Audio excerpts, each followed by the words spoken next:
Khatima fibre limited के CMD doctor RC Rastogi ने की प्रेस वार्ता। खबर उधम सिंह नगर के जनपद खटीमा से है। खटीमा में इन दिनों खटीमा फाइबर लिमिटेड कंपनी के कर्मचारियों द्वारा लगातार निकाले जाने के कारण प्रदर्शन किए जा रहे हैं। इसी क्रम में आज खटीमा फाइबर लिमिटेड के सीएमडी डॉक्टर आरसी रस्तोगी द्वारा अपना पक्ष मीडिया के सामने रखने हेतु एक प्रेस वार्ता का आयोजन किया गया। प्रेस वार्ता के दौरान कंपनी के सीएमडी डॉक्टर आरसी रस्तोगी द्वारा बताया गया कि हमारे द्वारा किसी भी कंपनी के कर्मचारी को नहीं निकाला गया है। जिन भी कर्मचारियों को इस वक्त काम नहीं दिया जा रहा है उनको हमारे द्वारा ले ऑफ पर रखा गया है। जहां हमारी कंपनी में एक तरफ 402 कर्मचारी कार्य करते हैं, वहीं पर हमारा एक प्लांट जो लगातार नुकसान पर चल रहा है और हमारे पास माल के ऑर्डर भी नहीं है। इस कारणवश 107 कर्मचारियों को हमारे द्वारा नोटिस देकर ले ऑफ पर रखा गया है, जो कि एक कंपनी के नियम अनुसार साल में किसी भी कर्मचारी को कंपनी के सीएमडी होने के नाते मैं ले ऑफ पर रख सकता हूं। और ले ऑफ पर रहते हुए कर्मचारी जिसकी जो शिफ्ट हो उस शिफ्ट में आकर अपनी हाजिरी लगाए और हम उसे 15 दिन की तनख्वाह भी देंगे। वही लोगों द्वारा उपाय उड़ाई जा रही कि 200 वर्करों को काम से निकाल दिया गया है, लेकिन हमारे द्वारा 200 वर्करों को काम से नहीं निकाला गया है।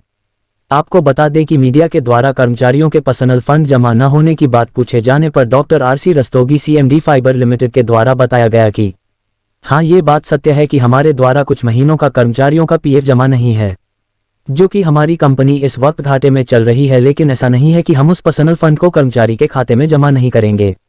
हम उस पर्सनल फंड को कर्मचारी के खाते में अवश्य जमा करेंगे। और जो भी कर्मचारी इस वक्त ले ऑफ पर चल रहे हैं, अगर हमारी कंपनी फिर से कार्य शुरू करती है और कहीं से भी हमें माल के ऑर्डर मिलते हैं तो हम उन लोगों को अवश्य कंपनी कार्य हेतु बुलाएंगे। खटीमा से आमिर अंसारी की रिपोर्ट। सबसे पहले तो मैं आप सभी का स्वागत करता हूं कि आप यहां पर आए और आपने मैनेजमेंट को एक मौका दिया। क्या हमारी बस चल रही है, ये लोग क्यों आंदोलन कर रहे हैं। मार्केट में इस समय पैकेजिंग इंडस्ट्री का बहुत रिस्ट्रिक्शन चल रहा है। बाजार में डिमांड नहीं है, जब डिमांड नहीं तो ऑर्डर नहीं आ रहे हैं।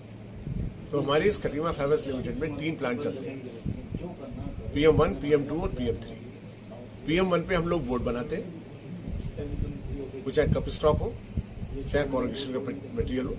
2 नंबर में व्हाइट पैकेजिंग पर बनाते हैं और 3 नंबर में ब्राउन पैकेजिंग पर बनाते हैं। मार्केट में जब ऑर्डर नहीं थे हमारे पास तो हम क्या करें। 6 तारीख को मैनेजमेंट ने निर्णय लिया कि हम बाजार से ऑर्डर इकट्ठे करें और वर्करों को ले ऑफ पे भेज दें। तो हमने वर्कर जितने भी थे 1 नंबर 2 नंबर 3 नंबर प्लांट के सबको ले ऑफ पे भेज दिया।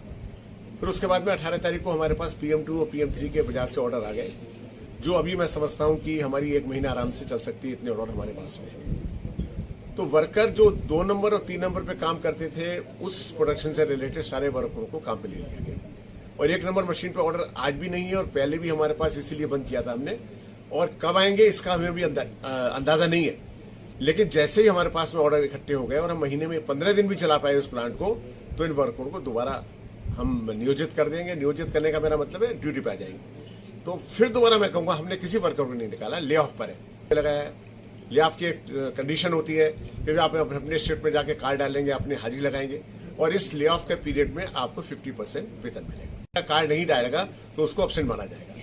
देखिए क्या है, एक पीएफ सरकारी डिपार्टमेंट के द्वारा एम्प्लॉय से और एम्प्लॉयर से काटा जाता है। जब एम्प्लॉय के रिटायरमेंट होता है या वो छोड़ के यहां से जाता है, वो दूसरी तरफ से कहीं और ज्वाइन करे तो उसका पीएफ में जो बचत खाता होता है वो उसको ट्रांसफर हो जाता है। ये बात सही है, कंपनी की आर्थिक कठिनाइयों के कारण हमारा वो पीएफ डिले से देर हो रहा है, लेकिन ऐसा नहीं है कि हम उसको जमा नहीं कराएंगे। दूसरी बात, सरकारी विभाग इतने उस्ताद विभाग हैं, वो हमको बराबर नोटिस भेज रहे हैं जमा कराइए, लेकिन आर्थिक परिस्थितियों के कारण वो डिले हो रहा है। ये आपके संज्ञान में लाना चाहूंगा कि हमारी तनख्वाहें भी थोड़ी बहुत डिले से होती हैं, क्योंकि जब कंपनी हमारी सिक है काफी दिनों से और हम उसको प्रॉफिट में नहीं चला पा रहे। लेकिन कोई वर्कर हमें ये नहीं कह सकता है कि उन्हें हमने तनख्वाह ना दी हो। अगर किसी वर्कर की डिले से चल रही है, पीएफ डिले से जमा हो रहा है, वो सब काम कायदे कानून से हो रहा है। तो ये उनका कहना गलत है कि हमको उनका पीएफ नहीं देंगे या नहीं जमा करा रहे। ये आपके सामने मैंने स्थिति बताई है।